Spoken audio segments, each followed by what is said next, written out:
Shri Ramakrishna, the embodiment of all gods and goddesses, and of all divine manifestations.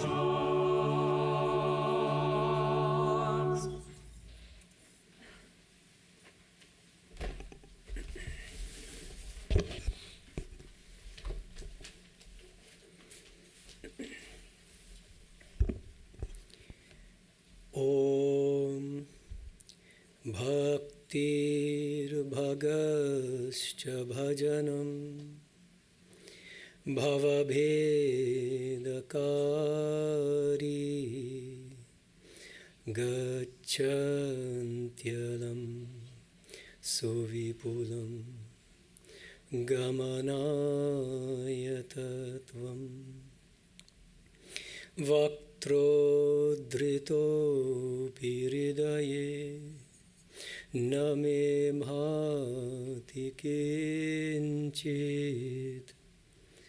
Tasmat Tvameva Sharanam Mama Dina Bandhu Om Shanti Shanti Shanti. Devotion, longing, and worship, breakers of worldly bondage, are indeed enough to take us to the highest truth. But while I talk a lot about these qualities, they fail to manifest in my heart in the slightest. Therefore, I take refuge in you, O friend of the lowly, and of those who have gone astray. Good morning, everyone. Nice to see all of you here at the end of this year, 2024, and may the new year bring everything good and auspicious to all of you. The title of today's talk is meant to be a bit of a head-scratcher, and unless you have pretty deep knowledge of our literature, the spiritual literature, you may not catch the reference here. Sri Ramakrishna, he had many different ways of transmitting spiritual power to other people, to initiate people, to give mantras. He often would write a mantra on the person's tongue. That's one common way. Just by looking at somebody, he could transmit spiritual power. Sometimes just by touching their chest or some part of their body, he would transmit spiritual power. But by far my favorite mode by which Sri Ramakrishna initiated somebody into spiritual life and transmitted spiritual power is the following. It's a remarkable incident that took place between Hori Prashanna, who is the future Swami Vivekananda ji, and Sri Ramakrishna. And Swami Vivekananda ji himself later recounted this incident. He wrote, I felt Sri Ramakrishna's room vibrating with a tangible atmosphere of peace. And the devotees present seemed to be listening in blissful absorption to the words that poured from the master's lips. I don't recall what he said, but I experienced tremendous joy within. I sat there for a long time, my whole attention concentrated on Sri Ramakrishna. He didn't say anything to me, nor did I ask him anything. Then one by one, the devotees took their leave, and suddenly I found myself alone with him. The master was looking at me intently. I thought it was time for me to depart, so I prostrated before him. As I stood up to go, he asked, "Can you wrestle? Come, let me see how well you wrestle." With these words, he stood up, ready to grapple with me. I was surprised at this challenge. Imagine, he's a young man, a college guy. I thought to myself, what kind of holy man is this? But I replied, yes, of course I can wrestle. Sri Ramakrishna came closer, smiling. He caught hold of my arms and began to shove me. But I was a strong, muscular young man, and I pushed him back to the wall. He was still smiling and holding me with a strong grip. Gradually, I felt a sort of electric current coming out of his hands, and entering into me. That touch made me completely helpless. I lost all my physical strength. I went into ecstasy, and the hair of my body stood on end. Releasing me, the master said with a smile, "Well, you are the winner." With those words, he sat down on his cot again. I was speechless. Wave after wave of bliss engulfed my whole being.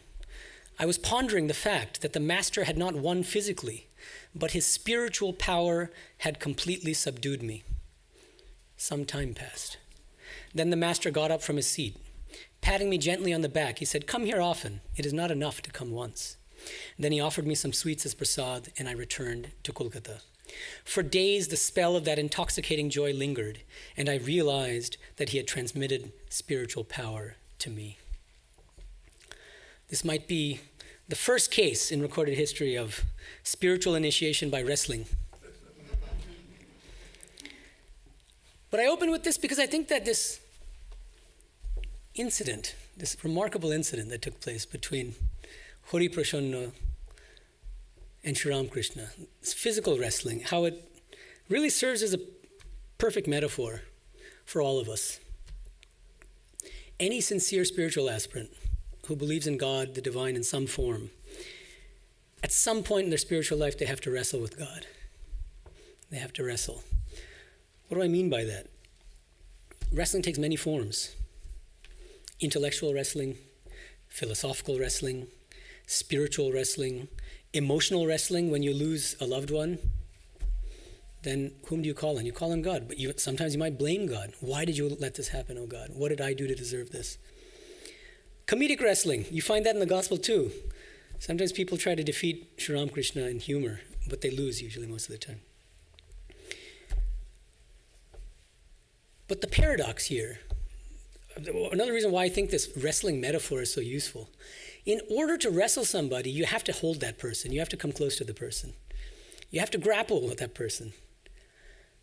So fighting with the person, wrestling with the person, is a means of becoming more intimate with that person. Exactly like the same thing with God. The more we grapple, the more we wrestle, the more we question, the more we challenge, the closer we come to embracing God. The better we understand God. Somehow, the more we wrestle, the more we end up loving God. In other words, to put it simply, wrestling with God is a kind of spiritual practice. That's the way I see it. And that's what I want to talk about today, about wrestling as a spiritual practice.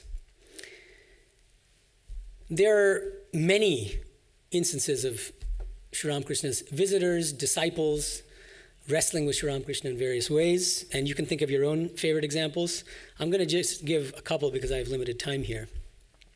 But first of all, you might be wondering, well, doesn't Indian spirituality, don't these Indian spiritual traditions discourage that kind of questioning and challenging? In a sense, it's true, but in what sense? Once you accept somebody as your guru, you should accept what your guru tells you. Uncritically, not necessarily uncritically, but at least with a certain amount of faith. But Sri Ramakrishna himself would say, test me as the money changer tests coins.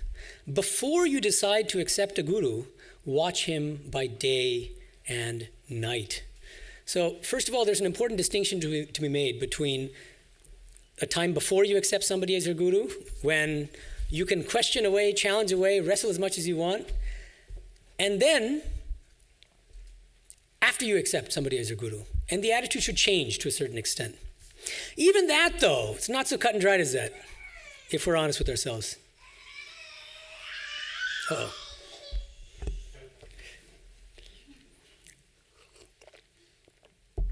Because one of Sri Ramakrishna's greatest disciples, Swami Vivekananda,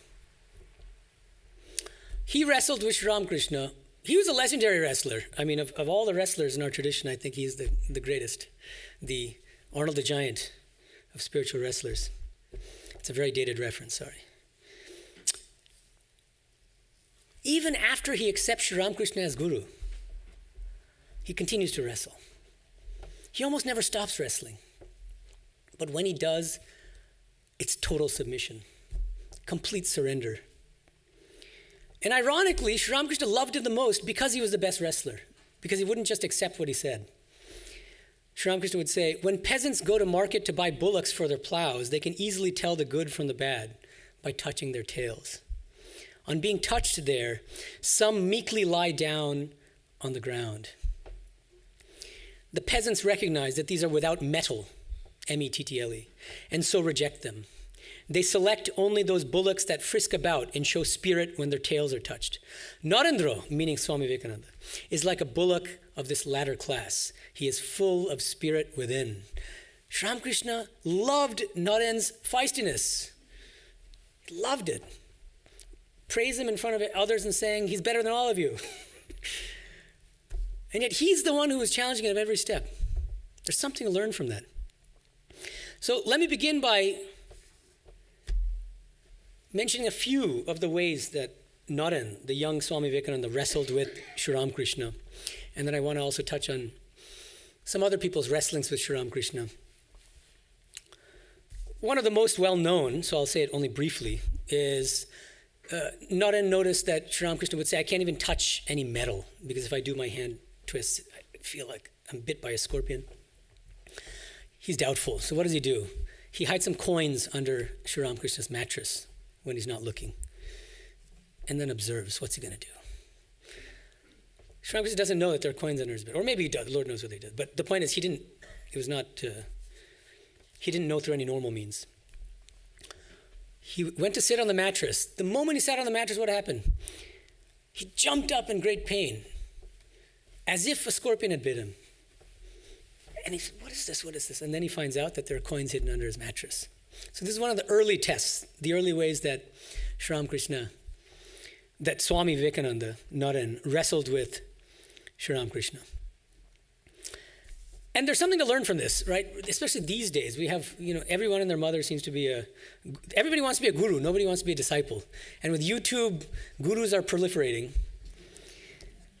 And it's not always easy to detect the true ones from the false ones. It's tricky. So I think that we can take a page out of Swamiji's book here, and we definitely should not be too uncritical in accepting somebody as our guru. We have to be careful. Another time that Swamiji wrestles with Sri Ramakrishna. This is a dialogue between Naren and M, the author of the Gospel. This conversation takes place April 9th, 1887. So that means a few months after Sri Ramakrishna had left his body. Sri Ramakrishna's gone. They're reminiscing. And Swami Vivekananda tells M, once I said to Sri Ramakrishna, the forms of God and things like that which you see in your visions are all figments of your imagination. He had so much faith in my words that he went to the Divine Mother in the temple and told her what I had said to him. He asked her, are these hallucinations then? Afterwards, he said to me, Mother told me that all these are real. It's a very interesting little thing. Naren is questioning Sri Ramakrishna's visions of Mother, his spiritual experiences, his mystical visions. And Thakur has so much faith in his beloved Naren that he goes straight to Mother herself, asks her whether it's true that all his visions of her are hallucinations. And then he has another mystical experience, another spiritual experience, which confirms to him the validity and the truth of all of his prior spiritual experiences. So in philosophical terms, there are two different kinds of mystical experience. Some are self-authenticating and others are not self-authenticating. What do I mean by that?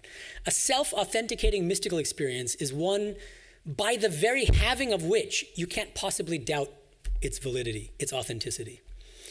Just the experience is so overwhelming, and not just subjectively, but you've made contact with an objective reality. You can't doubt it logically. Okay, so the way I'd put it is, because Naren doubts his spiritual experiences of Divine Mother, he then has a subsequent spiritual experience which is self-authenticating, which guarantees its own validity, its own truth, which also confirms the validity of all of his previous spiritual experiences. So it's a self-authenticating mystical experience of Divine Mother, which authenticates all of his other spiritual experiences. Anyway, another example of Naren's wrestling with Sri Ramakrishna. I leave my favorite wrestling for the last. Naren, remember, is a follower of the Brahma Samaj. When he first started coming to Sri Ramakrishna, he's a follower of Brahma Samaj. They believed in the formless but personal God, Nirakara Saguna Brahman. So they rejected all forms of God. They rejected incarnations. And they especially detested the doctrine of what's called panentheism or pantheism. Panentheism is a view that this whole world is God, that everything is God. And that's a kind of heresy in Orthodox Christianity, but also in Brahmo Samaj. So, from that standpoint, Naren, when he hears Sri Ramakrishna's teachings, he's puzzled. Because Sri Ramakrishna again and again teaches that the Vijnani, the person who has attained the state of Vijnana, sees that Brahman has become the 24 cosmic principles. There's nothing but divine consciousness everywhere, in everything sentient and insentient. So, in that context, this following incident takes place. One day, while Naren was ridiculing the Advaitic idea that this jug is God, this cup is God, and we too are God, so he's mocking Sri Ramakrishna basically. Sri Ramakrishna touched Naren, who immediately went into an ecstatic spiritual state, which lasted for several days. And Vivekananda himself described that state, that spiritual state, as follows. He says, "The magic touch of the master that day immediately brought a wonderful change over my mind. I was stupefied to find that there was really nothing in the universe but God. Everything I saw appeared to be Brahman. I sat down to take my meal, but found that everything, the food, the plate, the person who served, and even myself was nothing but that. When the above state altered a little, the world began to appear to me as a dream.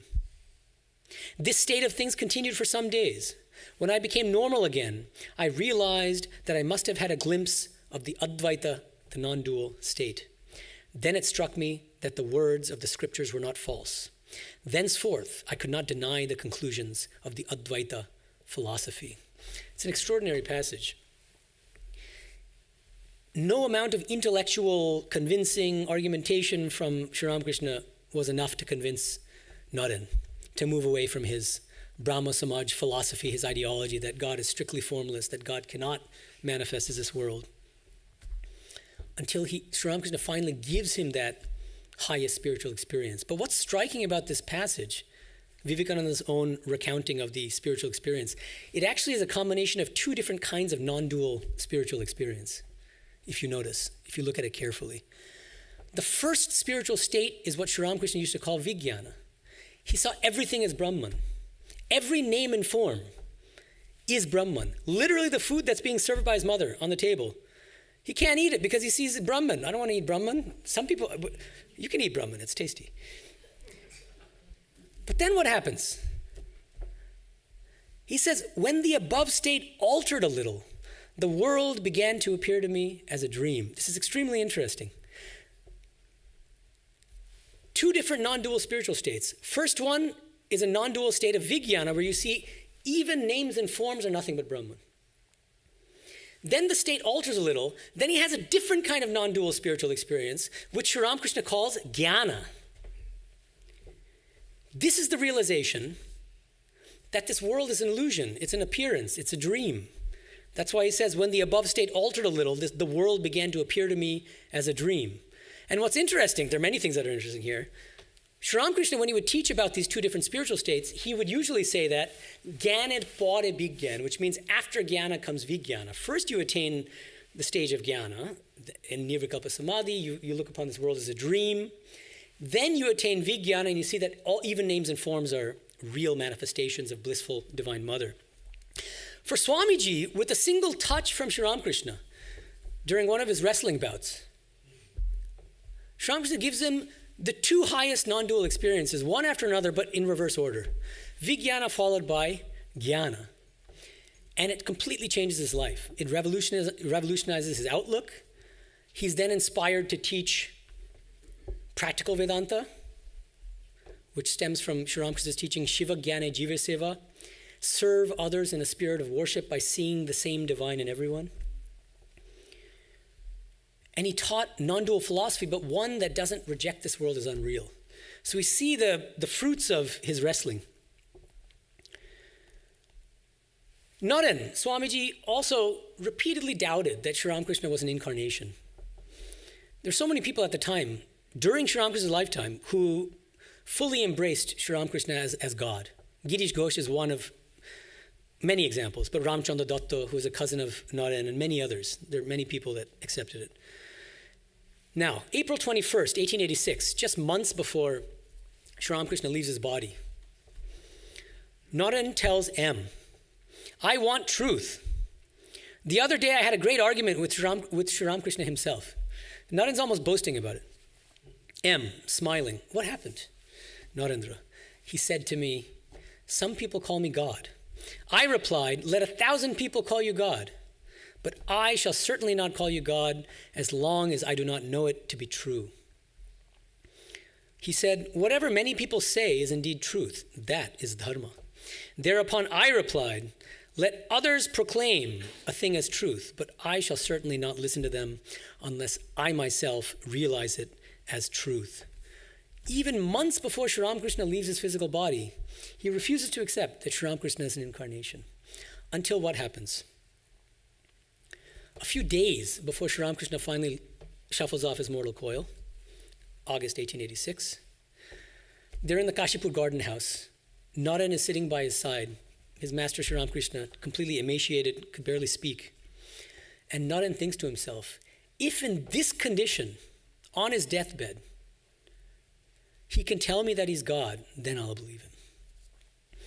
At that very moment, Sri Ramakrishna said, well, don't you believe even now? He who was Rama and he who was Krishna is now Sri Ramakrishna in this body. It was that made him accept Sri Ramakrishna incarnation. And the thing about Swamiji is, when he finally submitted, it was total submission. He just went to the other extreme. So he said, for instance, this in an 1894 letter to his brother disciple, Swami Ramakrishna. My dear brother, that Ramakrishna Paramahamsa was God incarnate, I have not the least doubt. His life is a searchlight of infinite power thrown upon the whole mass of Indian religious thought. Whether Bhagavan Sri Krishna was born at all, we are not sure. And avatars like Buddha and Chaitanya are monotonous. Ramakrishna Paramahamsa is the latest and the most perfect. The concentrated embodiment of knowledge, love, renunciation, Catholicity, and the desire to serve humanity. So where is anyone to compare with him? He must have been born in vain who cannot appreciate him. But my favorite example of Swamiji's wrestling, and the most touching, in my view, we'll all have our own examples. After Sri Ramakrishna leaves his body, Swamiji is wandering and he visits a great saint named Pavhari Baba in Ghazipur. And he's impressed, very impressed with Pavhari Baba. So impressed that at one point he decides, I need initiation from Pavhari Baba. The very moment he made that decision, he had a vision of his guru, Sri Ramakrishna. Sri Ramakrishna is completely silent, but looking at him with tears in his eyes, doesn't say a word. And Swamiji is completely dumbstruck. Still he persists, starts wrestling again. The next day, okay, that was just maybe he thought that was a hallucination, Lord knows. Again he resolves, I'm going to get initiated by Pavhari Baba. Again the same vision of his master Sri Ramakrishna, silent, with tears streaming down his face. And again, the same wrestling, the same pattern, day after day, until finally he submits, he surrenders. And he tells Pramadadas Mitra, a Pandit in Kashi, later about this incident. He says, to no great one am I going again. So now the great conclusion is that Ramakrishna has no peer. Nowhere else in this world exists such unprecedented perfection, such wonderful kindness for all that does not stop to justify itself, such intense sympathy for man in bondage. And years later, Swamiji composed one of my favorite poems referring to this incident with Pavhari Baba and the visions of Sri Ramakrishna. The poem is called A Song I Sing to Thee, But of course, he didn't write it in English. He wrote it in Bengali, Bangla. And the original Bengali title is Gai Gito Shunate Tomai. I think he's at his best as a poet in his native language, Bengali. Another one of my favorites is Shokaprati, to a friend. This is another one. So I want to share it with you because I find it incredibly moving and powerful. But the poem is untranslatable, unfortunately. There's so much depth of feeling here for his guru, Sri Ramakrishna. And it's only perfectly conveyed in the original. So what I'll do is, and another problem is, the complete works translation is extremely poor in general. There are some nice little turns of phrase, but in general it's quite bad. So bad that if you read it, you're just like, you might just overlook it. It's a gem. It's a masterpiece. So those who can read Bangla, look at the Bangla immediately and you'll see what I'm saying. But what I'll do here, for present purposes, is I've done my own off-the-cuff translation. I'm not promising it's great, but probably a little better than the complete works. And I've learned from the complete works translation too. So what I'll do is I'll read my translation of some passage of this poem, starting from the beginning, and then give the original Bengali and kind of alternate like that a bit. So the poem begins, I sing this song for you. I don't care about good or bad or the praise and criticism of others. I am only the servant of you both. I bow down at your feet along with Shakti. You are always standing at my back. That's why whenever I turn around, I see your smiling face. Gai gito shunate tomai, bhalo mondo nahi goni lokoninda joshokotha, dash toma dohakar, shoshoktik nomi tobo pade. Acho tumi piche daraiye, tai fire dekhi tobo hashimuk. I sing again and again without any fear, for birth and death lie prostrate at my feet. O ocean of mercy, I am your servant through birth after birth. Your ways are inscrutable. My destiny too is inscrutable, nor do I wish to know. Enjoyment, liberation, devotion, and everything else, japa, austerity, and other forms of sadhana, I have given up all these at your command. I have only one desire left, to be in mutual intimacy with you. Take me, O Lord, across to you.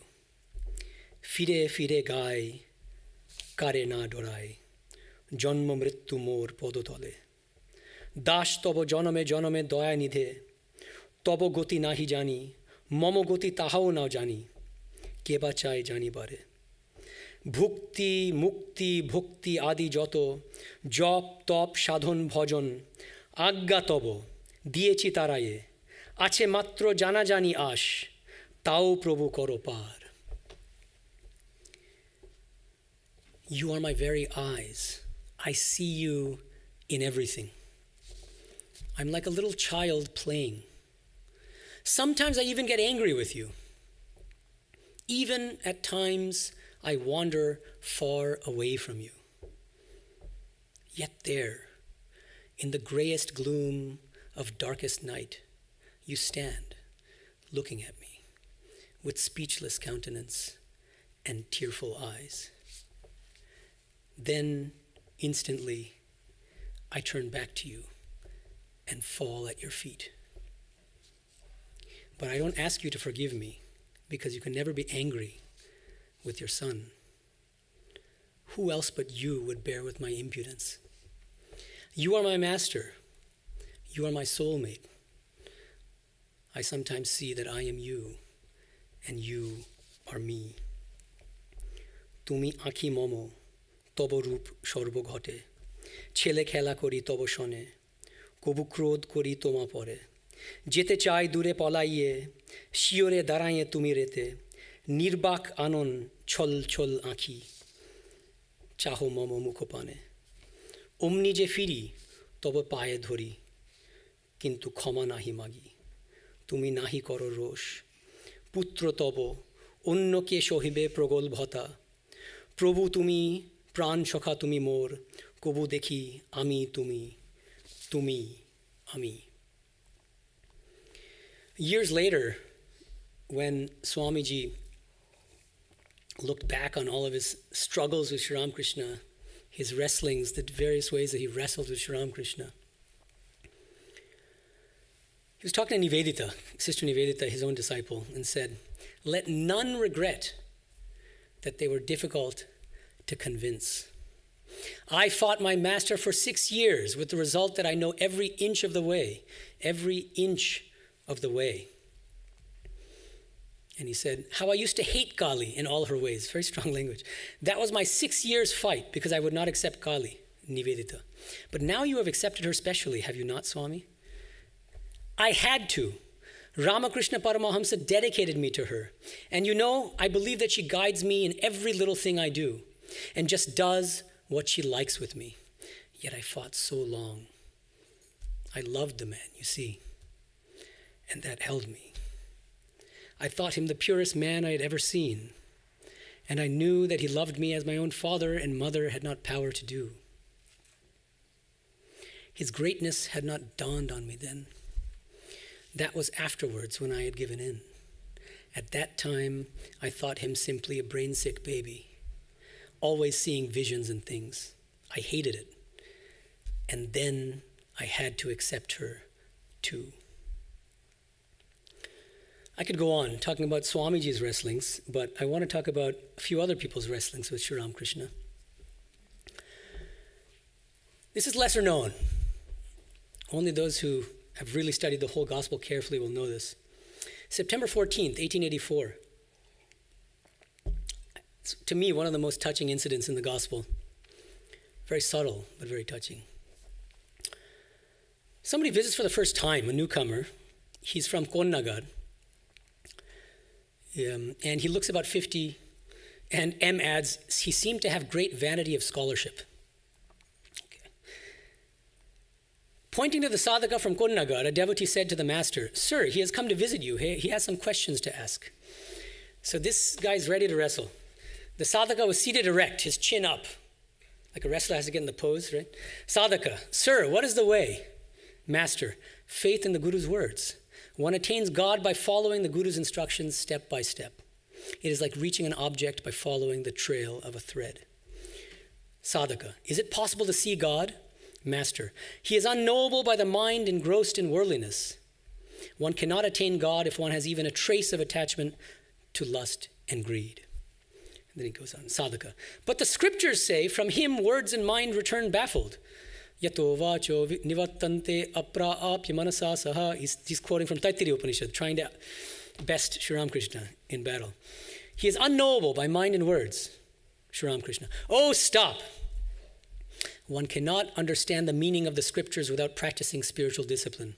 What will you gain by merely uttering the word siddhi? The pundits glibly quote the scriptures, but what will that accomplish? A person does not become intoxicated even by rubbing siddhi on his body. That person has to swallow it. What is the use of merely repeating, 'There's butter in the milk'? Turn the milk into curd and churn it. Only then will you get butter." Okay, so this is starting with a little bit of a scolding, but this wrestler's not going to stop. Sadhaka, "You talk about churning butter, but you too are quoting the scriptures." Sri Ramakrishna, "What will one gain by merely quoting or hearing the scriptures? One must assimilate them. The almanac makes a forest of the rainfall for the year, but you won't get a drop by squeezing its pages."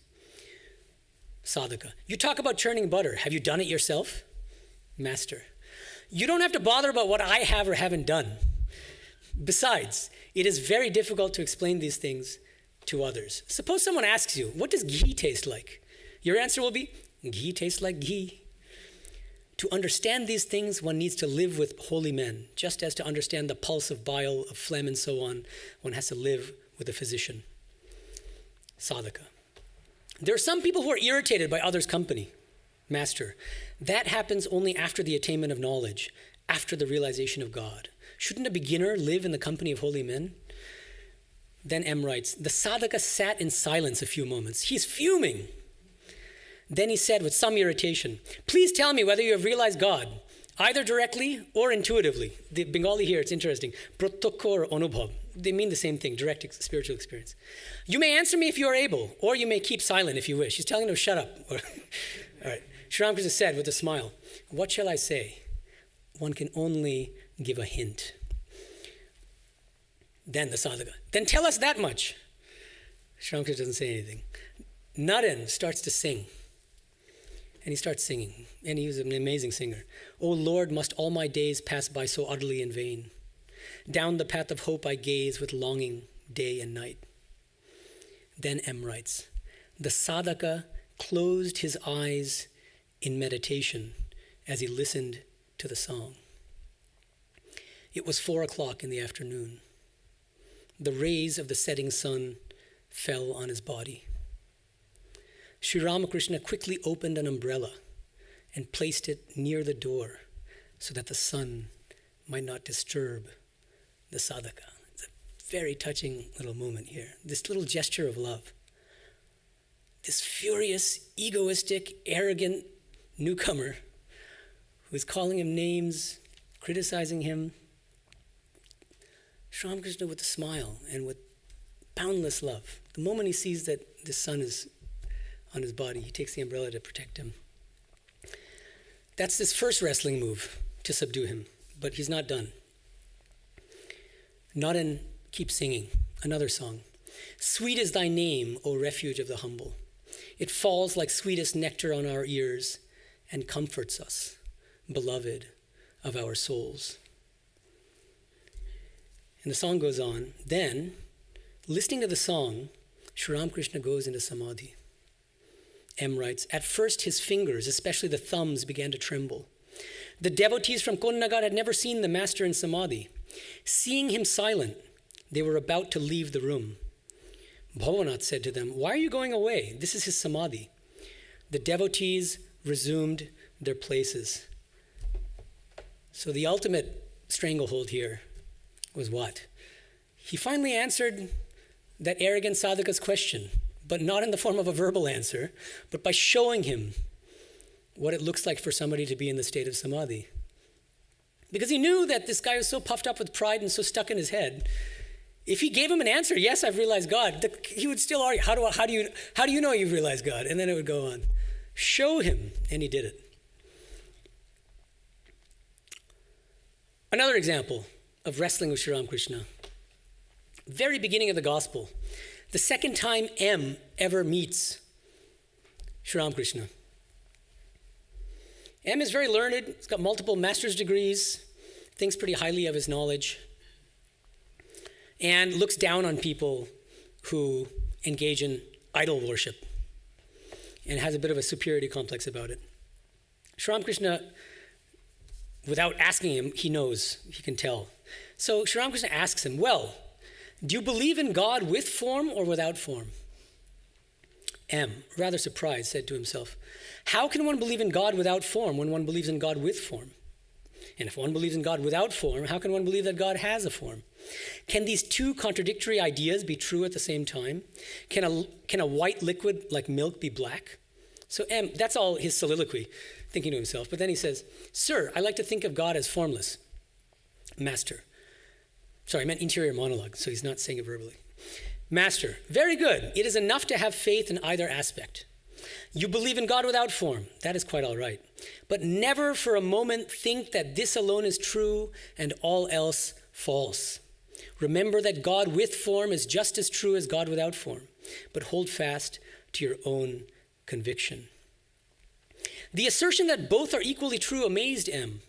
He had never learned this from his books. Thus his ego received a third blow. A little background. What are the first two blows? Sri Ramakrishna asked him whether he's married. Yes. Oh, Ramlal. Second, do you have kids? Yes. Oh, no. So the first two blows were marriage and children. Third one, married with children. And then third blow, ego's completely crushed here, is in the context of whether God has form or is formless. But then M says, but since it was not yet completely crushed, he's not done wrestling. He came forward to argue with the master a little more. M, sir, Suppose one believes in God with form. Certainly God is not the clay image. Master, interrupting. But why clay? It is the embodiment of divine consciousness. Mati keno go, chinmoy pratima. M could not quite understand the significance of this phrase, embodiment of divine consciousness, chinmoy pratima. But sir, he said to the master, one should explain to those who worship the clay image that it is not God, and that while worshiping it, they should have God in view and not the clay image. One should not worship clay. Sri Ramakrishna, sharply. That's the one hobby of you Kolkata people, giving lectures and bringing others to the light. Nobody ever stops to consider how to get the light himself. Who are you to teach others? That Lord who is the Lord of the universe will teach everyone. She alone teaches us, who has created this universe, who has made the sun and moon, people and beasts and all other beings, who has provided means for their sustenance, who has given children parents and endowed them with love to bring them up. The Lord has done so many things. Will the Lord not show people the way to worship him? If they need teaching, then he will be the teacher. God is our inner guide. Suppose there is an error in worshiping the clay image. Doesn't God know that through it he alone is being invoked? He will be pleased with that very worship. Why should you get a headache over it? You had better try for knowledge and devotion yourself. This time, M felt that his ego was completely crushed. Stranglehold. He now said to himself, yes, he has spoken the truth. What need is there for me to teach others? Have I known God? Do I really love him? I haven't room enough for myself in my bed, and I'm inviting my friend to share it with me. I know nothing about God, yet I'm trying to teach others. What a shame. How foolish I am. This is not mathematics or history or literature that one can teach it to others. No. This is the deep mystery of God. What he says appeals to me. And then, beautifully and powerfully, M writes, this was M's first argument with the master, and happily, his last. And that is M's greatness. That was a quick and dirty wrestling match. And he never challenged Sri Ramakrishna to another wrestling match again. For the entire duration of the remainder of the gospel, he's almost completely silent. He just sits there, completely surrendered to Sri Ramakrishna. That attests to his spiritual caliber, actually. It just took that 1-2 punch. But I wanted to end with a little bit of a personal reflection here. I told you we all wrestle with God in our own way. Each of us has our own stories of wrestling. I've got many, but I'll share with you one of them from early in my spiritual life. Finished my PhD at Berkeley.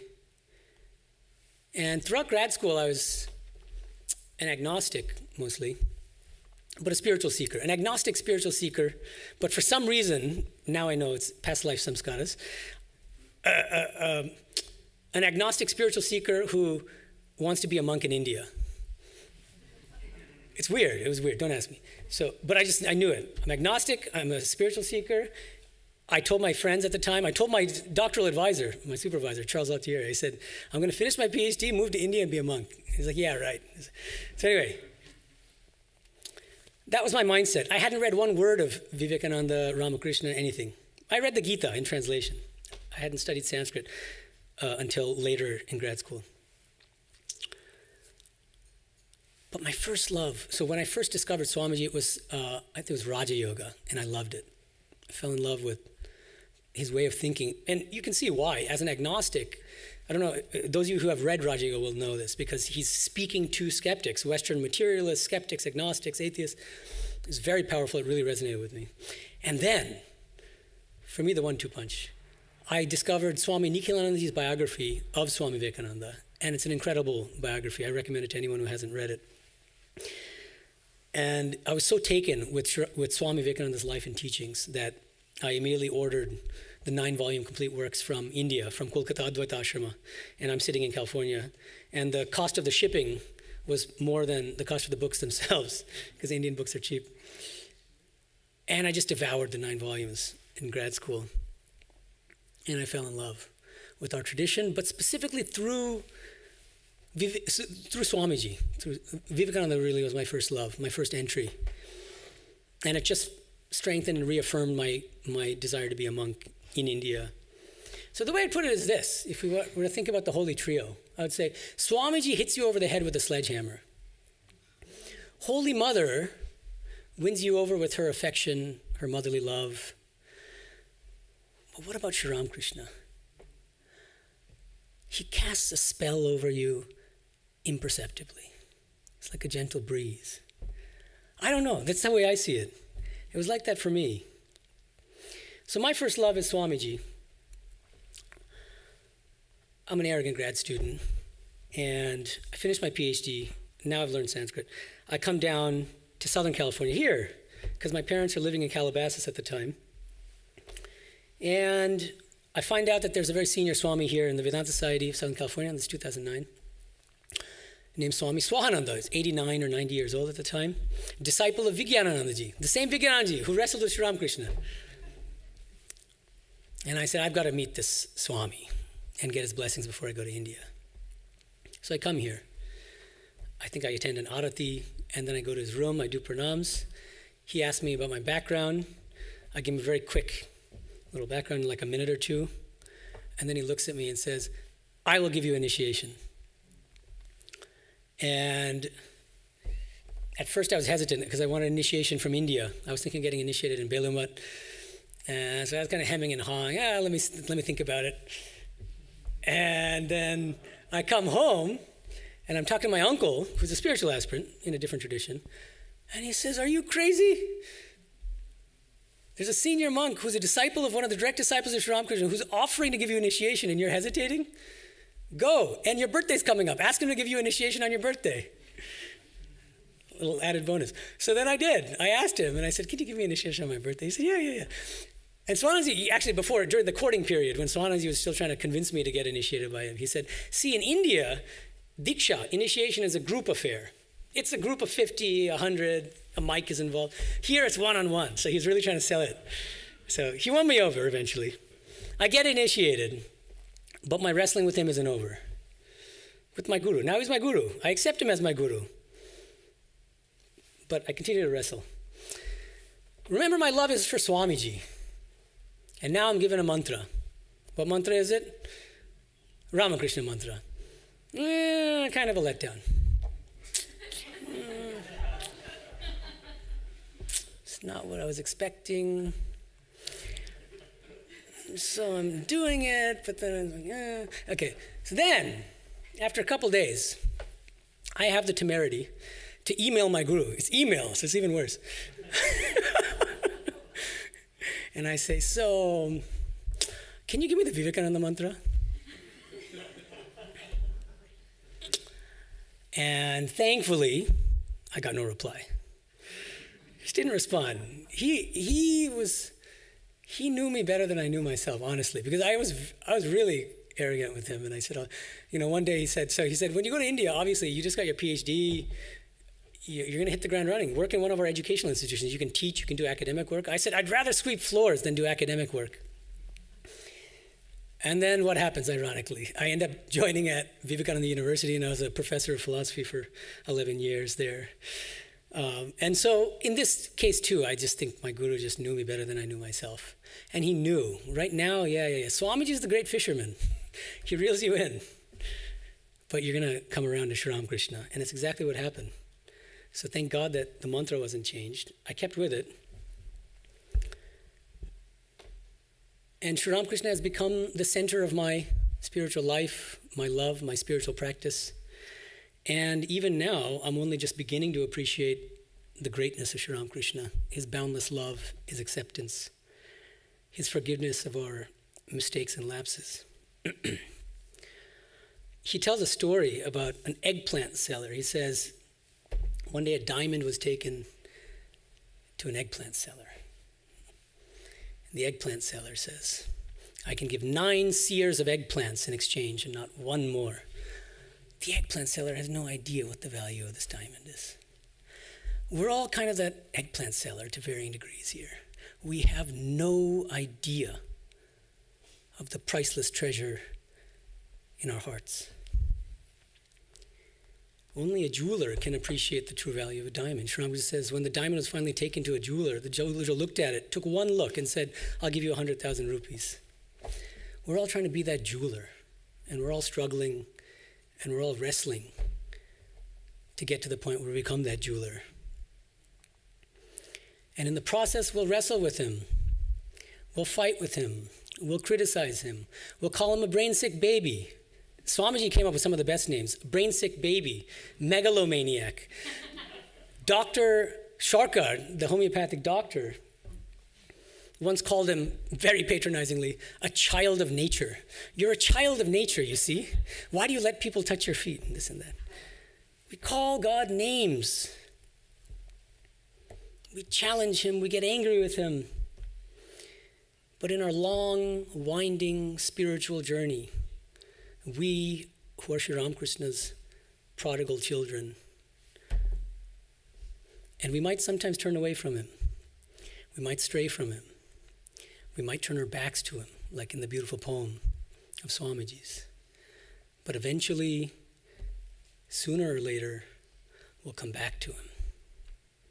And when we do, Sri Ramakrishna will be there, waiting for us, with his beaming smile, ready to welcome us back into his arms. Thank you.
This is one of the few times that, I think the mic's not working,